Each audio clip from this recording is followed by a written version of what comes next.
Laissez-moi vous raconter mon histoire avec le lait cru. Alors il faut savoir que moi, j'ai commencé à boire du lait cru il y a 2 ans. 2 ans, c'est grâce, encore une fois, à ce bon vieux Sacha qui avait commencé tout simplement l'alimentation crue bien avant moi. Parce que déjà de base, il a une ferme avec des vaches qui font du lait cru. Et donc traditionnellement, on ne chauffe pas le lait cru parce qu'on n'est pas des débiles mentaux.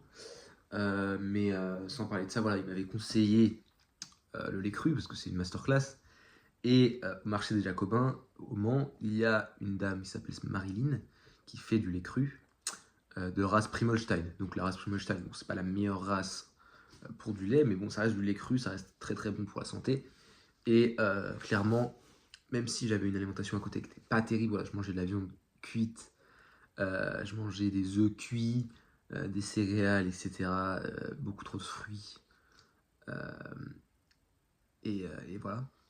En fait, le lait cru, vraiment, j'ai senti que ça a fait une différence en termes de digestion, en termes d'énergie, en fait, en termes de satiété. J'avais beaucoup moins faim qu'avant et je me sentais quand même énergique tout le temps. Euh, donc ouais, le lait cru au début, grâce aux glucides, aux gras, aux protéines, à vraiment la richesse calorique de cet aliment, ça a fait une grande différence. À la grande digestibilité aussi de l'aliment, j'ai senti vraiment des améliorations nettes et précises. Malheureusement, à cette période-là, je mangeais pas assez de calories. Je mangeais vraiment. Je faisais un repas par jour, je crois. Je mangeais peut-être 2000 calories du coup dans la journée. Ce qui faisait que j'étais quand même pas terrible en termes d'énergie. Mais ça m'a un peu sauvé la vie, tu vois. Ça m'a un peu sauvé la vie. Euh, et donc, j'ai un peu arrêté de consommer du lait cru au moment où je me suis remis à manger beaucoup. Ce qui est assez contradictoire finalement. Mais c'est parce que j'ai suivi une diète de go muscu classique. Parce que j'étais perdu à ce moment-là. Euh, une diète de muscu classique avec des glucides, beaucoup de céréales, etc. De riz, de pain, de pâtes, tout ce que tu veux. Du coup, en fait, mon budget calorique ne me permettait plus de consommer du lait cru. Parce qu'en plus de ça, je m'étais limité dans les lipides, ce qui est complètement con, ne faites jamais ça. Je m'étais limité dans les lipides que 1 gramme de lipides par kilo de poids de corps. Du coup, si je buvais une bouteille de lait cru entière, j'avais déjà presque tout mon quota de lipides qui était rempli. Donc c'était compliqué, on va pas se mentir.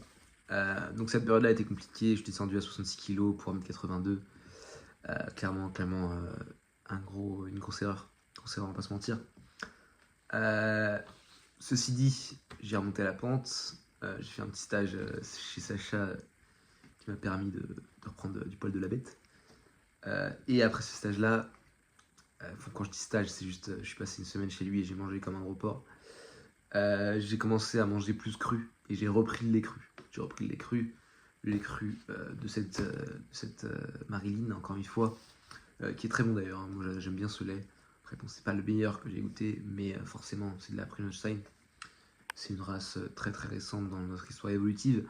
Donc, qui dit race récente, dit race qui est moins faite pour nous, pour nos besoins, notre digestion, etc.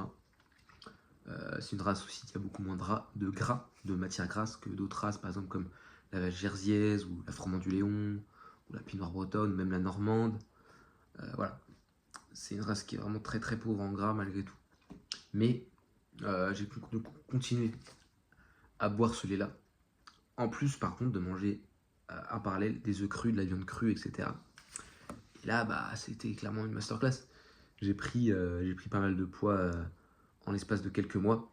Et quelques mois après, boire, reboire du lait cru, manger de la viande crue, des œufs crus, etc. J'ai trouvé ce lait-là, les gars, de Biocop, au Mans, qui est livré tous les vendredis à République, à Sargé et à l'université. Littéralement, j'y allais tout le temps. En fait, parce que ce lait-là, c'est lait de jersiaise et de normande. Et ce lait-là, il est absolument magnifique en fait. Il est absolument magnifique, il est absolument délicieux, il est absolument goûtu. Et je pleure sur le poulet en fait, je pleure sur le poulet. Et je pense qu'il m'a permis, avec les autres produits laitiers que cette ferme fait, un grand merci à cette ferme d'ailleurs, Gaïc de Lapi, ferme de tout joli, absolument exceptionnelle, rue en Champagne. Donc ce lait-là m'a permis vraiment, je pense, de transcender encore plus en termes de santé, en fait, parce que euh, ce qui va faire que tu es en bonne santé, c'est les aliments que tu consommes, et sur le long terme, en fait. Donc si sur le long terme, tu bois du lait de Primolstein cru, c'est bien, mais si tu bois du lait encore plus qualitatif, c'est encore mieux pour ta santé. Et tu vas pouvoir prendre même du poids plus facilement et plus sainement, avec une masse graisseuse moins élevée que quand tu vas prendre du poids avec des aliments moins nutritifs, euh, moins riches en vitamines, en minéraux, etc. Donc clairement, ça a été un game changer, ce lait-là. C'est pour ça que le lait cru, c'est bien, mais il faut trouver la meilleure source possible. Donc si possible, non via l'herbe. Ça devrait même être un critère absolument nécessaire. Euh, si possible, une race relativement ancienne. Et, euh, et si possible, avoir un accès assez régulier à celui-ci pour pouvoir manger, pour pouvoir boire 2-3 litres de lait par jour sans que ce soit contraignant en termes d'accessibilité. Donc ça, c'est les 3 facteurs les plus importants pour le lait cru. Euh, donc voilà, en fait, depuis que j'ai trouvé ce lait, je bois quasiment que ce lait-là, au Mans. Euh, Ça m'arrive de boire du lait encore de Marilyn pour dépanner, parce qu'il est quand même bon et c'est quand même bon pour la santé. Mais clairement, j'ai vu une grosse différence avec ce lait. Rien que pour le fermenter, le lait de Primolstein, en fait, il fermente très mal, je trouve, vu qu'il c'est très pauvre en gras. Euh, j'ai l'impression que ça protège moins euh, de l'environnement endogène extérieur au lait. Alors que là, avec celui-là, comme il y a plus de gras, ça protège plus, j'ai l'impression, vu que la crème va au-dessus, etc. Et donc le lait caillé est beaucoup plus goûtu et beaucoup plus sucré, je trouve, et beaucoup plus doux. Donc clairement, rien que pour la fermentation des laits, même quand je suis allé chez Sacha avec ses vaches du froment du Léon, vu que c'est un lait très gras, bah, il fermente pareil très facilement et c'est excellent en fait, c'est excellent. Euh, T'as un truc comme ça, tu vois si c'est bien ou pas, c'est est-ce que ça se sépare en fait? Est-ce que le lactosérum se sépare du fromage? Généralement, quand il se sépare trop souvent, c'est qu'il y a un problème, tu vois. Parce que moi, avec ces laits-là qui sont riches en gras, etc., de froment du Léon, de Jersiaise, etc., généralement, le lait caillé reste entier, tu vois. Il n'y a pas de séparation. Et ça, c'est un très bon signe de fermentation, généralement. Donc voilà. Maintenant, pourquoi le lait cru c'est exceptionnel? Déjà parce que tu as tous les nutriments essentiels, vitamines, minéraux, tu as tout ce qu'il te faut.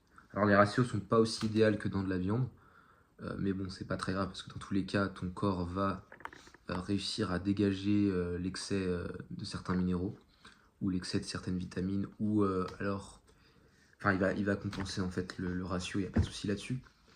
Et ce qui n'est pas le cas avec du lait pasteurisé par exemple, parce que ton corps va moins pouvoir l'assimiler correctement. Et qui dit qu'il va moins pouvoir l'assimiler, il va aussi moins pouvoir rejeter certains minéraux qui sont en trop et qui tout simplement perturbent le bon équilibre de ton corps, de tes cellules. Donc voilà, pas petit aparté, petit tacle au lait pasteurisé, ça fait pas de mal. Voilà. Mais tout ça pour dire que le lait cru c'est exceptionnel, surtout quand tu bases ton alimentation sur les produits animaux. Pourquoi? Parce que les glucides, c'est quand même important. Surtout quand tu fais du sport, on va pas se mentir. Les glucides, ça a une importance de performance. Voilà. Pour faire les stocks de glycogène, même si tu peux le faire avec ton propre corps en cétose, c'est pas l'idéal. Donc, boire du lait cru, c'est une absolue masterclass parce que c'est riche en glucides. Voilà, tu te fais 2-3 litres de lait, tu as 100-150 grammes de glucides, c'est largement suffisant. En plus du miel non chauffé et d'une petite d'un ou deux trois fruits. Clairement en termes de glucides, tu arrives à 200-250 grammes de glucides facilement dans la journée. T'as pas besoin de plus, tu vois. T'as pas besoin de plus, surtout quand t'as un apport en gras qui est conséquent et un apport en protéines qui est conséquent également. Tout est équilibré, tout est parfait. Pas besoin de plus, tu vois. Et clairement, le lait cru, c'est un aliment indispensable, surtout pour les Européens, du Nord, les Celtes, les Scandinaves, tout ça.